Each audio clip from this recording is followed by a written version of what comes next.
السلام علیکم۔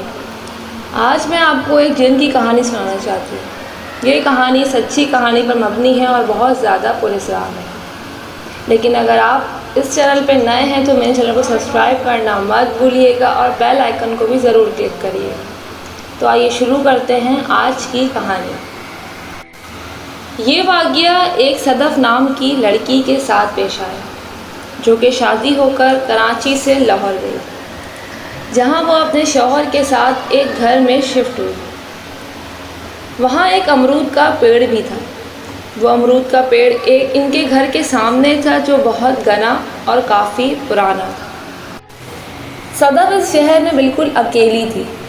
اس کا سسرال اور اس کا میکہ کراچی میں تھا، لیکن اس کا شوہر کام کے سلسلے میں لاہور میں شفٹ ہو گیا۔ صدف نے نئے گھر کو اچھی طرح ڈیکوریٹ کیا ہوا تھا۔ صدف نئی نویلی دلہن تھی، اسی وجہ سے وہ ہر وقت تیار رہتی تھی، خوشبو لگا کر، بال کھول کر، اور گجروں کی تو صدف دیوانی تھی۔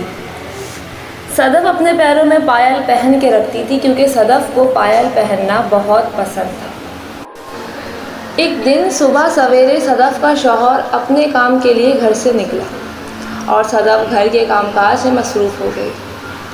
گھر کے کاموں سے فارغ ہو کر صدف لان میں جا کر بیٹھی کہ اس کی نظر اس گھنے امرود کے پیڑ پر پڑی۔ صدف اس پیڑ کو دیکھتی ہی رہ گئی۔ پھر روزانہ کا معمول ہو گیا کہ ایک ہفتے تک صدف گھر کے کام کاج سے فارغ ہو کر اس پیڑ کی طرف چلی جاتی اور اسے گھورتی رہتی۔ ایک دن صدف کے شوہر کی برتھ ڈے تھی۔ صدف نے گھر کو اچھی طرح سجایا اور خود بھی خوب اچھی طرح تیار ہوئی۔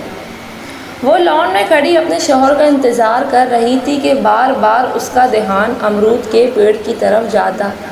پھر صدف اس پیڑ کو دیکھتے دیکھتے اس پیڑ کی طرف چلی گئی اور اس امرود کے پیڑ کو پہلے کی ہی طرح گھونڈنے لگی۔ اس طرح 2 گھنٹے گزر گئے اور صدف کا شوہر گھر آ گیا، لیکن صدف گھر میں نہ تھی۔ اس کے شوہر نے اسے گھر میں دیکھا اور پھر باہر نکل کر دیکھا تو صدف اس پیڑ کے نیچے بے ہوش پڑی تھی۔ یہ دیکھ کر اس کا شوہر بہت پریشان ہو گیا اور اسے گھر لے آیا۔ جب صدف کو ہوش آیا تو اس کی آنکھیں اور آواز بدلی ہوئی تھی۔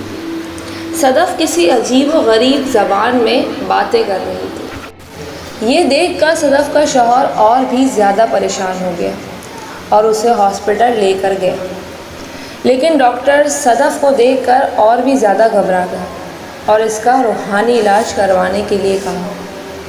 صدف کا شوہر پریشانی کے عالم میں اسے واپس گھر لے آیا اور اس کے بعد صبح صدف کے شوہر کو کسی محلے والے نے بتایا کہ اس امرود کے پیڑ پر جنات کا بسیرا ہے اور اس کی بیوی پر کسی جن نے قبضہ کر لیا ہے۔ یہ بات سنتے ہی اس کا شوہر کسی عامل کو لے کر آیا۔ عامل نے بتایا کہ صدف پر اس امرود کے پیڑ والے جن نے قبضہ کر لیا ہے۔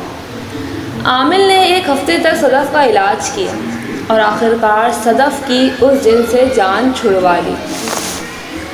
ہمیں اس کہانی سے یہ مورل ملتا ہے کہ کبھی بھی بال کھول کر یا خوشبو لگا کر رات کے وقت باہر نہ جائیں اور کسی بڑے گھنے پیڑ کے نیچے سے نہ گزریں، کیونکہ ایسے پیڑ کافی پرانے ہوتے ہیں اور ان پر جنات کا بسیرا ہوتا ہے۔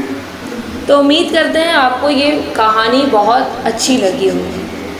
مزید انٹرسٹنگ کہانی کے لیے اس چینل کو سبسکرائب کرنا مت بھولیے گا۔ شکریہ۔ اللہ حافظ۔